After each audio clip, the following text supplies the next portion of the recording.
इस वीडियो के अंदर हम चैप्टर 6 की एक्सरसाइज 6.1 का क्वेश्चन नंबर 6 करेंगे। क्वेश्चन स्टार्ट करने से पहले प्लीज़ आप इस चैप्टर का इंट्रोडक्शन ज़रूर करें ताकि आपको पता चल जाए कि हर चैप्टर के सम के अंदर किस प्रकार का कॉन्सेप्ट या रूल हर सम के अंदर फॉलो हो रहा है या यूज़ कर रहे हैं। अगर आप उन वीडियो को इंट्रोडक्शन जो है वो कर लेते हो तो आपको क्वेश्चन इजी समझ में आ जाएंगे। कुछ भी नहीं है, क्वेश्चन बहुत ज़्यादा इजी है। प्लीज़ आप इंट्रोडक्शन ज़रूर करें और इंट्रोडक्शन की वीडियो मैं 2 से 3 पहले बना चुका हूँ। पहले आप उनको देख के फिर इस वीडियो को स्टार्ट करें। आपको क्वेश्चन आसानी से समझ में आ जाएगा कि क्या रूल फॉलो हो रहा है यहाँ पे।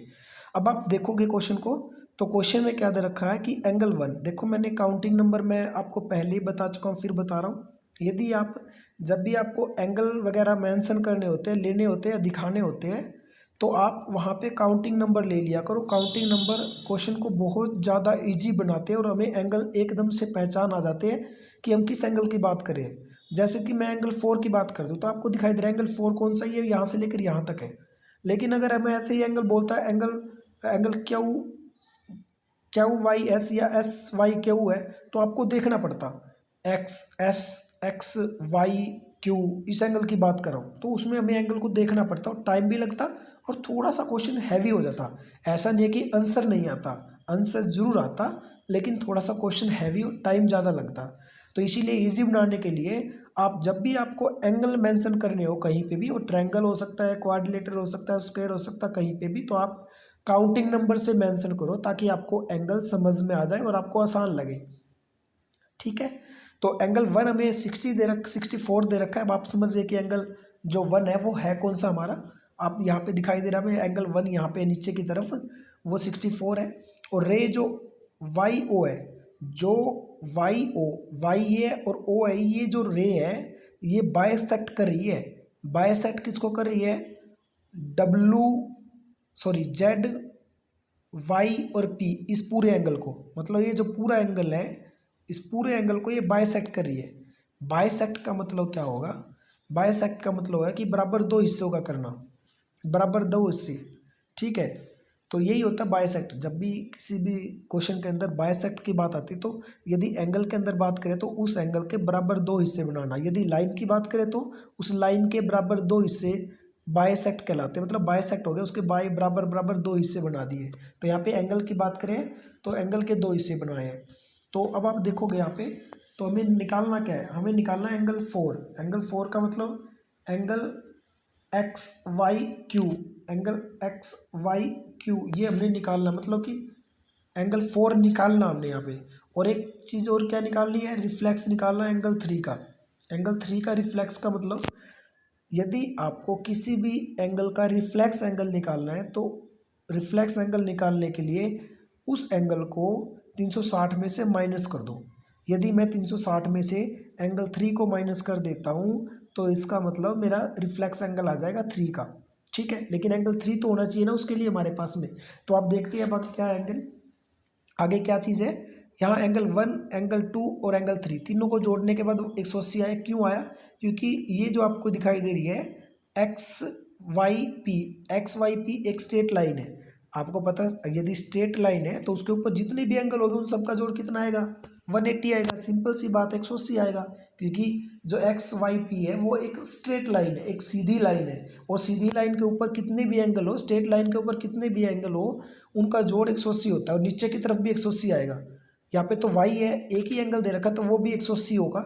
लेकिन यहाँ पे उसकी रिक्वायरमेंट नहीं है, हमें ज़रूरत नहीं है, इसलिए उसकी कोई ज़रूरत नहीं है। अभी फ़िलहाल हमने जो लिखा है angle 1 plus angle 2 plus angle 3 equal to 180। आपने मेंशन करना क्यों है? क्योंकि X Y P is a straight line, एक स्ट्रेट लाइन है। और आपको पता है एंगल 2 और एंगल 3 यहीं पे रह गए और एंगल 1 को जो है वो इक्वल से दूसरी साइड ले गए। यहाँ पे आपको दिखाई दे रहा है 180 माइनस एंगल 1, और एंगल 1 आपको पता कितना है? एंगल 1 जो है हमारा वो 64 डिग्री दे रखा है, गिवन है। ये रखा देखो गिवन है, तो मैंने 180 माइनस 64 कर दिया। 180 में से 64 माइनस करेंगे तो 116 आएगा, 116 आ जाएगा। ठीक है, और ये क्या हो गया यहाँ पे एंगल 2, ये एंगल 2 कहाँ से आया? क्योंकि आपको पता है ये जो थी वाई क्यू जो था, जो रे है वो हमारे इस पूरे एंगल को इक्वल दो हिस्सों में बांट रही है, इसलिए वो दोनों एंगल आपस में इक्वल थे। इसलिए मैं लिख सकता हूँ कि एंगल 2 है वो एंगल 3 के इक्वल है। क्यों है? क्योंकि ये पूरी जो थी ये बाइसेक्ट कर दी इस पूरे एंगल का, तो एंगल 2 और एंगल 3 आप समझ गए, ये एंगल 3 और ये एंगल 2 है यहाँ तक का, तो एंगल 2 और एंगल 3 आपस में इक्वल है। इसीलिए मैंने क्या कर लिया, एंगल 3 की जगह पे एंगल 2 ले लिया, क्योंकि दोनों इक्वल है तो मैं ले सकता हूँ, तो मैंने इस एंगल 3 की जगह पे ये एंगल 2 ले लिया। तो एंगल 2 पहले ही था, एक और एंगल आ गया, तो एंगल 2 और एंगल 2 कितना हो गया, 2 एंगल 2 हो गया, और इक्वल में कितना आ गया, 116 आ गया। ठीक है, तो ये 2 जो है वो बाय मल्टीप्लाई में तो बाय में चला जाएगा, और कट के कितना आ गया, 116 बटे में 2 है, डिवाइड करने के बाद 58 आ जाएगा, 58 आ जाएगा। तो एंगल 2 कितना आ गया हमारा, 58 आ गया। ये एक चीज़ निकल गई। अब एंगल 2 आ गया तो इजीली निकाल लेंगे हम एंगल 3, क्योंकि एंगल 2 एंगल 3 तो निकल ही गया। क्यों निकल गया? क्योंकि दोनों एंगल इक्वल आपस में। क्यों थे इक्वल? क्योंकि जो क्यू वो थी, वो रे थी, वो इस पूरे एंगल को बराबर दो हिस्सों में बांट रही, तो इसका मतलब एंगल 2 और एंगल 3 वो आपस में इक्वल थे, और एंगल 2 हमारा 58 आ गया था, तो एंगल 3 भी हमारा 58 आ गया, क्योंकि दोनों एंगल इक्वल है।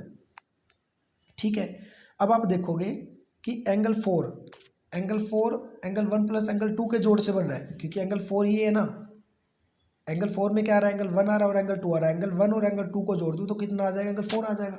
ये मैंने इसलिए किया यहाँ पे, ठीक है ना। एंगल 4 इक्वल किसके हो गया, एंगल 1 प्लस एंगल 2 के, और एंगल 4 कितना है हमारा, सॉरी एंगल 1 कितना है, वो तो 64 है, गिवन है, और एंगल 2 कितना है हमारा, वो तो अभी निकाला हमने 58। अब इन दोनों को जोड़ेंगे जब हम, तो कितना आ जाएगा हमारे पास में, एक्स वाई 122 आ जाएगा। कितना आ जाएगा, 122 डिग्री आ गया एंगल 4, जो कि एक्स वाई क्यू था, वो ये आ गया। ठीक है, उसके बाद हमने क्या निकालना था रिफ्लेक्स एंगल निकालना था 3 का। प्रिय विद्यार्थी, मैं आपको पहले ही बता चुका हूँ कि यदि किसी भी एंगल का आपको रिफ्लेक्स एंगल निकालना है तो उस एंगल को आप 360 में से माइनस कर दो। तो यहाँ पे हमने 3 का रिफ्लेक्स एंगल निकालना था, इसलिए मैंने यहाँ पे क्या कर दिया, यहाँ पे कर दिया 360 माइनस 3 एंगल 3 को मैंने माइनस कर दिया, और एंगल 3 में से एंगल 360 में से एंगल 3 माइनस करूँगा, जो कि एंगल 3 मेरा 58 है। यहाँ पे हमने देखा, प्रूव कर लिया था, यहाँ पे एंगल 3 और एंगल 2 दोनों 58 आ गए थे, 58 आ गया था हमारे यहाँ पे। तो 360 में से 58 माइनस करोगे, 58 माइनस करोगे तो कितना आ गया, 302 आ गया, यहाँ पे हमारा 302 आ गया। इस प्रकार से इस क्वेश्चन को हल करना था। आई होप कि जो मैंने समझाने की कोशिश की है वो आपको समझ में आ गया होगा।